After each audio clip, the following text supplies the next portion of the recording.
Bem-vindos ao canal Hora da Verdade. Curta e compartilhe este vídeo e não esqueça de se inscrever no canal. Deus abençoe a todos.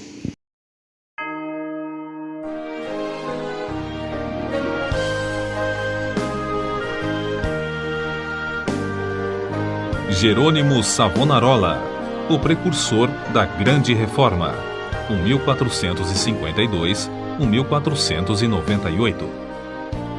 O povo de toda a Itália afluía em número sempre crescente a Florença. A famosa Catedral do Duomo não mais comportava as enormes multidões. O pregador Jerônimo Savonarola, abrasado com o fogo do Espírito Santo e sentindo a iminência do julgamento de Deus, trovejava contra o vício, o crime e a corrupção desenfreada na própria igreja. Como resultado, o povo abandonou a leitura das publicações torpes e mundanas para ler os sermões do ardente pregador. Deixou os cânticos das ruas para cantar os hinos de Deus. Em Florença, as crianças fizeram procissões, coletando as máscaras carnavalescas, os livros obscenos e todos os objetos supérfluos que serviam à vaidade. Com isso, formaram em praça pública uma pirâmide de 20 metros de altura e atearam-lhe fogo. Enquanto o monte ardia, o povo cantava hinos e os sinos da cidade dobravam em sinal de vitória. Se o ambiente político fosse o mesmo que depois veio a ser na Alemanha, o intrépido e devoto Jerônimo Savonarola teria sido o instrumento usado para iniciar a Grande Reforma em vez de Martinho Lutero. Apesar de tudo, Savonarola tornou-se um dos ousados e fiéis arautos que conduziram o povo à fonte pura e às verdades apostólicas registradas nas Sagradas Escrituras. Jerônimo era o terceiro dos 7 filhos da família. Nasceu de pais cultos e mundanos, mas de grande influência.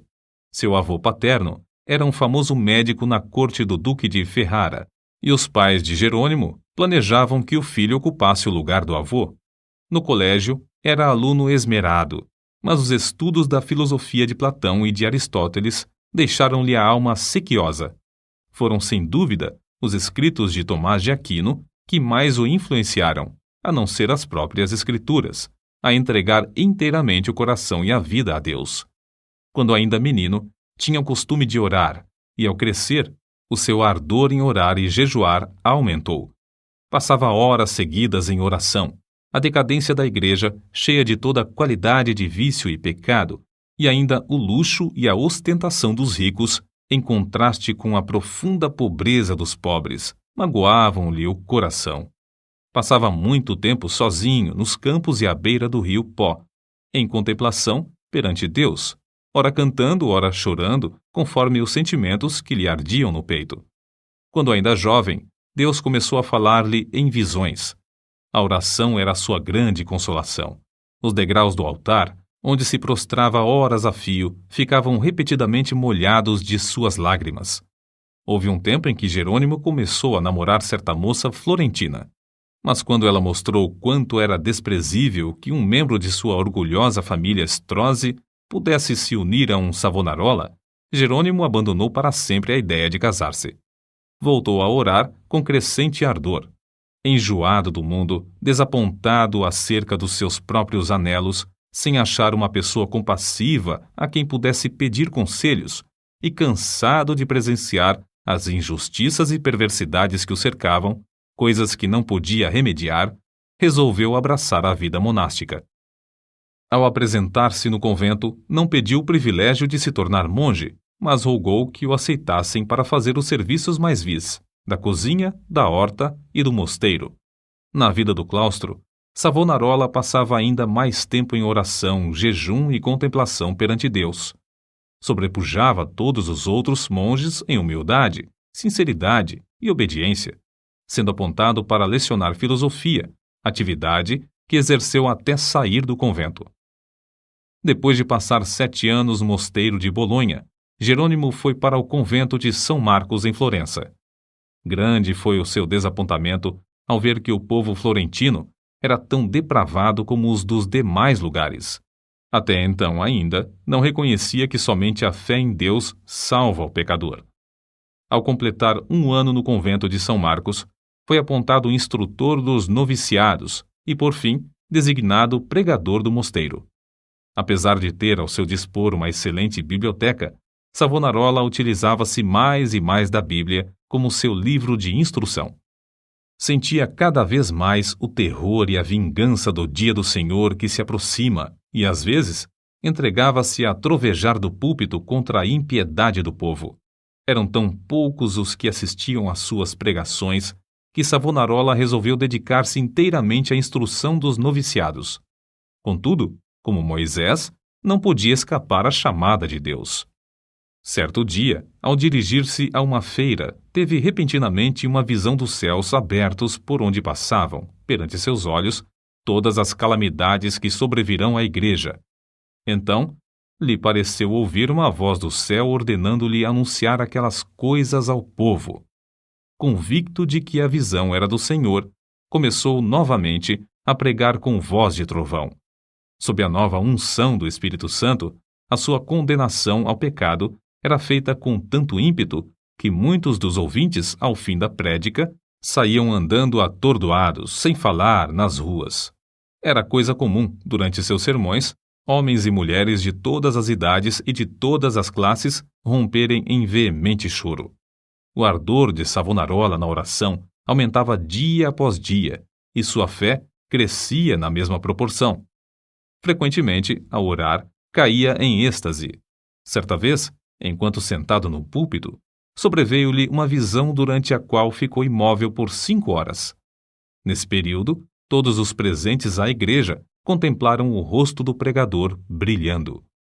Em toda a parte onde Savonarola ministrava, seus sermões contra o pecado produziam profundo terror. Os homens mais cultos começaram então a assistir às pregações em Florença. Foi necessário realizar as reuniões na Duomo, onde continuou a pregar durante 8 anos. O povo se levantava à meia-noite e esperava na rua até a hora de abrir a catedral. O corrupto regente de Florença, Lorenzo Médici, experimentou todas as formas de abordagem, a bajulação, as peitas, as ameaças e os rogos, para induzir Savonarola a desistir de pregar contra o pecado, especialmente contra a perversidade do regente. Por fim, vendo que tudo era debalde, contratou o famoso pregador Frei Mariano para falar contra Savonarola. Frei Mariano pregou um sermão, mas, pelo fato de o povo não ter prestado atenção à sua eloquência e astúcia, ele não ousou continuar. A essa altura, Savonarola profetizou que Lorenzo, o Papa e o rei de Nápoles morreriam dentro de 1 ano, e assim sucedeu. Depois da morte de Lorenzo, Carlos VIII da França invadiu a Itália, e a influência de Savonarola aumentou ainda mais. O povo abandonou a literatura torpe e mundana para ler os sermões do famoso pregador. Os ricos socorriam os pobres em vez de oprimi-los. Foi nesse tempo que o povo fez a grande fogueira na Piazza da Florença e queimou grande quantidade de artigos usados para alimentar vícios e vaidade. Não cabia mais, na Grande Duomo, o seu imenso auditório. Contudo, o sucesso de Savonarola foi muito curto. O pregador foi ameaçado, excomungado e, por fim, no ano de 1498, por ordem do Papa, foi queimado em praça pública. Com as palavras "O Senhor sofreu tanto por mim", terminou a vida terrestre um dos maiores e mais dedicados mártires de todos os tempos. Apesar de continuar até a morte, sustentando muitos dos erros da Igreja Romana, ensinava que todos os que são realmente crentes estão na verdadeira Igreja. Alimentava continuamente a alma com a palavra de Deus. As margens das páginas da sua Bíblia estão cheias de notas escritas enquanto meditava nas Escrituras. Conhecia uma grande parte da Bíblia de cor e podia abrir o livro instantaneamente e achar qualquer texto. Passava noites inteiras em oração e recebia revelações, quando em êxtase ou por meio de visões. Seus livros sobre a humildade, a oração, o amor e outros temas continuam a exercer grande influência sobre os homens. Destruíram o corpo desse precursor da grande reforma, mas não puderam apagar as verdades que Deus, por seu intermédio, gravou no coração do povo.